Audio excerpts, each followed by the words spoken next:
If there's a group that truly fought for freedom and fairness, it's the Cheyenne. And if there's a people who proved their bravery and integrity without question, it's these American heroes, led by individuals like Little Wolf. I was personally acquainted with the chief. In 1890, as a young doctor, I was assigned to the Pine Ridge Agency as a government physician for the Sioux and Northern Cheyenne. While I heard first-hand accounts from him about the brave journey of his people from their southern exile to their northern homeland, I believe Americans should learn about it from Dr. George Bird Grinnell's book, The Fighting Cheyennes.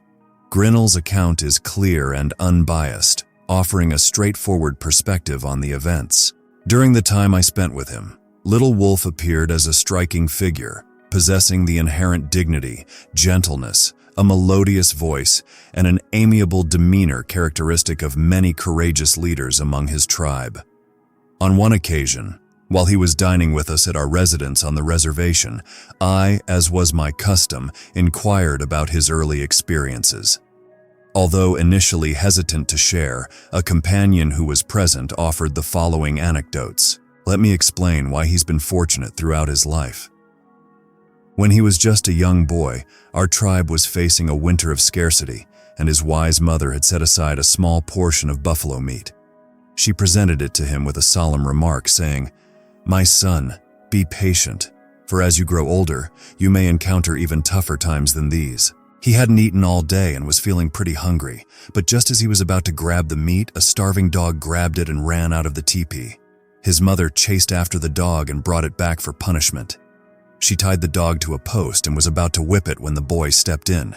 "Don't hurt him, mother," he cried out. "He grabbed the meat because he was more famished than I am." I heard about another compassionate deed of his during a tough situation. When he was still young, he got caught out with a group of buffalo hunters during a blinding blizzard. They had to hunker down side by side in the snowdrifts, and it took a whole day and night before they could get out. The temperature dropped sharply, and when they got up, they were at risk of freezing. Little Wolf gave his quality buffalo robe to an old man who was shaking with cold and took the other man's thin blanket for himself. As a grown man, he became smitten with a maiden from his tribe, and following the prevailing custom, the couple eloped. Upon their return to the camp as husband and wife, there was much commotion over the matter. It turned out that a chief had lavished numerous gifts and courted the maiden with the intention of marrying her, and her parents had accepted the gifts, which were taken as consent on their part. However, the girl herself had not agreed to the marriage. The angered suitor's bitterness was intense. Rumors circulated in the village that he had openly stated that the young man who defied and insulted him would face consequences. Upon learning of the threats, Little Wolf informed his father and friends that he had simply exercised his right as a man. "Inform the chief," he declared, "to choose any weapon he likes, and I'll meet him within the circle of lodges. He must do this or retract his words. The woman isn't his. Her family accepted his gifts against her will. Her affection belongs to me." The chief offered an apology, thus averting the unavoidable duel, which would have resulted in a fight to the death. In the early days, Little Wolf exemplified the bold bravery typical of the Cheyenne, motivating the younger generation to seek their own triumphs. When the most challenging ordeal in his people's history arose, he was still relatively young, perhaps around 35. As I can attest, and as Dr. Grinnell's book confirms, he was the leader who primarily steered and protected them during their tragic journey from the Indian Territory to their northern homeland. I won't delve into the righteousness of their cause. I'd rather cite Dr. Grinnell to avoid any perception of exaggeration on my part. They had traveled, he describes, from the high and arid lands of Montana and North Dakota to the sweltering and muggy Indian Territory. They had journeyed from a region where buffalo and other game still roamed abundantly to a place where the wildlife had been wiped out. Soon after their arrival, they were besieged by fever and chills, an illness entirely unfamiliar to them. Food was scarce, and they began to face starvation. According to the agent's testimony before a Senate committee, he never received enough provisions to sustain the Indians for more than 9 months each year. These people were accustomed to a diet rich in meat, but the beef provided by government inspectors was nothing more than skin and bones. Describing their hardships, the agent stated, "They have survived, and that's about all." After enduring this for about a year, the Native Americans reached their limit.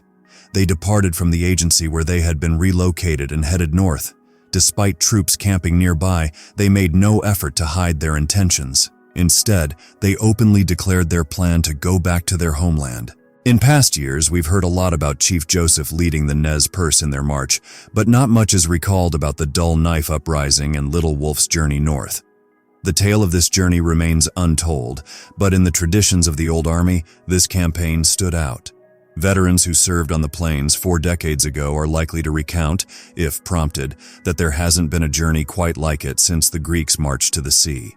The escapees pushed steadily northward, undeterred, as orders flew over telegraph wires and special trains ferried troops and horses to intercept them at likely points along the various railway lines they had to cross. Among the 300 Indians, there were 60 or 70 warriors, while the remainder consisted of elderly men, women, and children. An army officer once informed me that 13,000 troops were mobilizing across the land to capture or eliminate these few individuals who had fled the fever-ridden South and, in defiance of all obstacles, were advancing northward without faltering. The War Department mobilized all its forces against them, but they persisted. Whenever troops engaged them, they halted and battled until they repelled the soldiers, then resumed their northward journey. Sometimes they didn't even pause but continued fighting as they marched. They mostly sought to evade confrontations, and they succeeded, encountering only 4 major battles in which they suffered around 6 fatalities and a similar number of injuries. It's important to note that they had exhausted all efforts to seek justice before resorting to this drastic action. Little Wolf approached the agent in the middle of summer and stated, "This land isn't suitable for us, and we want to go back to our mountain home where we lived well. If you don't have the authority to grant permission, allow some of us to go to Washington and explain the situation, or you can write to Washington and request permission for us to return." "Stick around for 1 more year," the agent responded, "and then we'll consider what options we have for you." "No," Little Wolf insisted. "If we wait another year, there won't be anyone left to make the journey north. We have to leave now."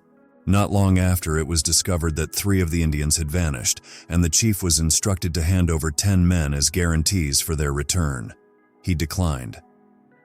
"These 3 individuals," he clarified, "could easily disappear into the wilderness where they cannot be traced. You'd never retrieve them, and my men would be stuck as prisoners indefinitely." The agent then warned that if the 10 men weren't surrendered, he'd cut off their rations and starve the whole tribe into compliance. He seemed to overlook the fact that he was dealing with Cheyenne. These folks hadn't realized they were becoming prisoners when they accepted the government's offer of friendly terms and relocated to the reservation. Little Wolf rose to his feet and shook hands with everyone before delivering his last carefully considered speech.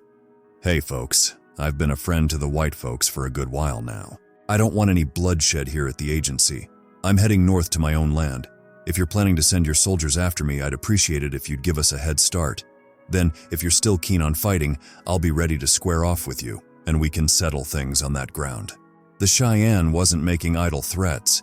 He meant every word, and I reckon the agent got the message, 'cause even though the military was around, they didn't try to stop the Indians from leaving. The following morning, they packed up the teepees swiftly.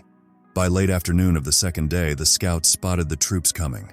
Little Wolf gathered his men and instructed them not to shoot unless they were fired upon. An Arapaho scout was dispatched to deliver a message to them.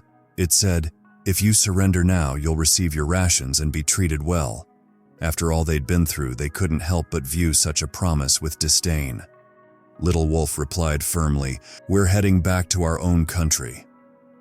"We don't aim to fight," he yelled as he rode closer, but the soldiers opened fire nonetheless. In response, the Cheyenne launched a charge. They managed to repel the troops for 2 days, with only 5 men injured and none killed. After the military withdrew, the Indians pressed on northward, taking their wounded with them. This scenario repeated itself multiple times. Throughout, Little Wolf maintained impeccable control over his men, and there were hardly any acts of aggression. They managed to acquire some crates of ammunition left behind by retreating troops. At one point, the young men were eager to pursue and wipe out an entire unit that seemed vulnerable, but their leader restrained them. They had now entered buffalo territory, and he always kept their primary goal in mind. He remained remarkably composed.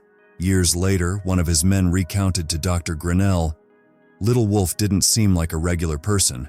He seemed like a bear." It's true that someone of his caliber during a crisis undergoes a spiritual transformation and moves as if in a dream. At the running water, the group split up, with Dull Knife heading towards the Red Cloud Agency. He surrendered near Fort Robinson and faced his unfortunate destiny. Little Wolf stayed in the sand hills throughout the winter, where game was plentiful and there were no white settlers.